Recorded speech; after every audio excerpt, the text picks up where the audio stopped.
और हम इस एक साल के अंदर ऐसा करने वाले हैं कि रिजर्वेशन क्या है, आरक्षण क्या है, कैसे रिजर्वेशन प्रावधान हुआ, कितना मिल रहा है, कितना मिलना चाहिए, ये पर्चा बढ़ा के हर घर पे चिपकाएंगे बाहर।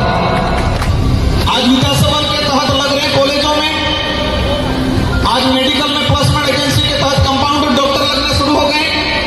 डॉक्टर कंपाउंडर तो ठीक है, दिल्ली के अंदर आईएएस भी बिना एग्जाम के बन रहे हैं। आज रिजर्वेशन पॉलिसी खत्म कर रहे हैं।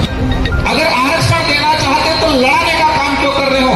बंटवारा होना चाहिए क्षेत्रीय आधार पे, क्योंकि ये कैसे चाह रहे हैं, मीणा अलग हो जाए, भील अलग हो जाए, डामर अलग हो जाए, शहरी अलग हो जाए, गरासी अलग हो जाए। अब ये बता दिया जाए मुझे प्रतापगढ़ का हमारा भाई जो आहारी है, डूंगरपुर में भी आहारी है, डूंगरपुर का आहारी भील लगाता है, यहाँ का आहारी मीणा लगाता है, कि यहाँ का आहारी जो मीणा लगाता है वो कोरोली सवाईमाधोपुर के भाइयों से कंपटीशन कर पाएगा? अज्ञानता वंश या षड्यंत्र के तहत या किसी भी तरीके से जो हमारे यहाँ भील समुदाय से इसका मीणा लिखा गया, इसका पहला संशोधन किया जाए। बांसवाड़ा में कार्यक्रम हुआ पहला, और सेकंड कार्यक्रम अपना प्रतापगढ़ जिला मुख्यालय पे, मैं मंच पे हमारे जो महापुरुष जिनकी प्रतिमाएं तस्वीरें जो लगी हुई है, इनको नमन करना चाहूंगा। इनको नमन करते हुए मैं मेरी बात को शुरू करना चाहूंगा। आज जिस बात को लेके हम यहां पर एकत्रित हुए हैं,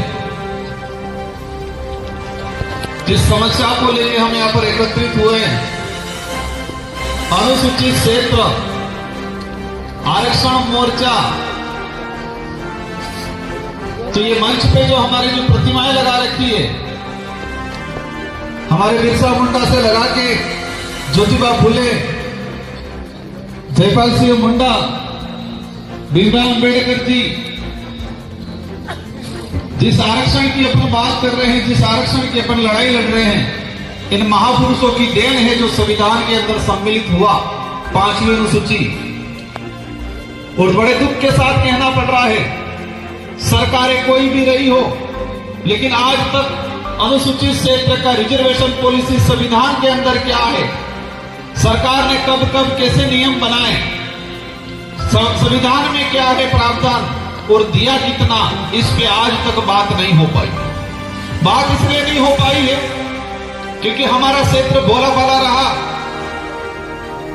हमारे यहाँ की जनता हर किसी की बात पे विश्वास करने वाली रही, शिक्षा की कमी रही, हमें संविधान का ज्ञान किसी ने नहीं दिया,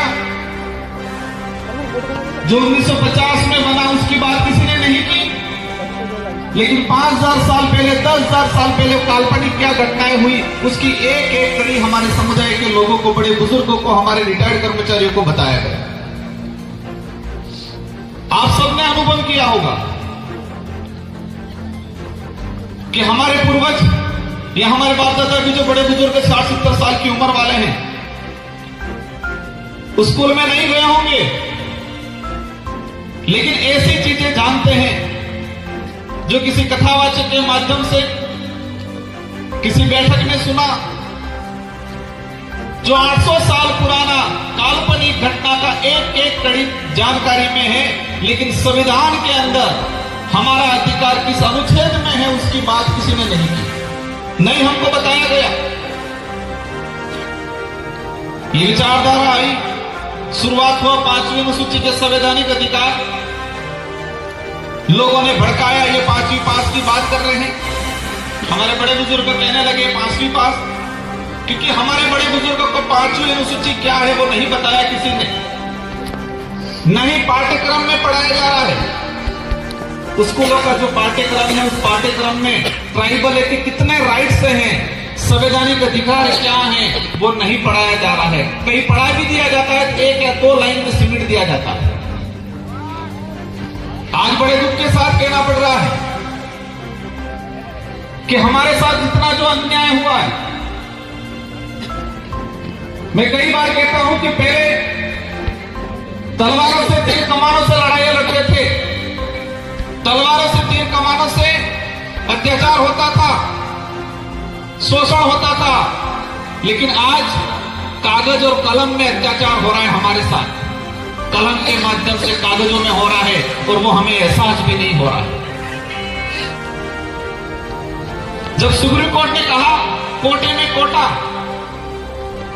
केंद्र सरकार को कहा और केंद्र सरकार ने सभी राज्यों को छोड़ दिया कि राज्य अपने हिसाब से करें।